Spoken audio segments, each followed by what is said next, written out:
दिनकर जयसिंग गरड, मुक्काम पोस्ट राननुसते, तालुका उत्तर सोलापूर, जिल्हा सोलापूर, बारामतीमध्ये आलो. हे बघून मला समाधान वाटलं नाही.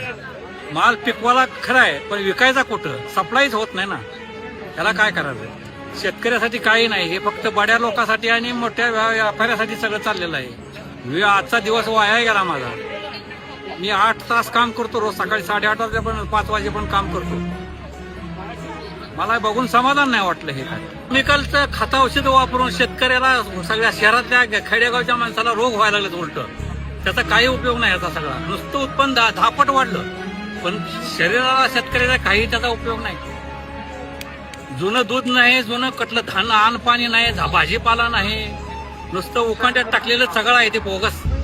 टाकायचं, दिवस काढायचं, लवकर मरून जायचं, ह्याच्यापेक्षा दुसरं काही नाही. जमिनीला तर सवय लागली, खत टाकल्याशिवाय काय येत नाही. सेंद्रिय काही सुद्धा येत नाही आता. पहिलं तर हे बघणं योग्य आहे. निर्यात नाही, ठप्प आहे सगळी निर्यात, सगळ्याच मालाची.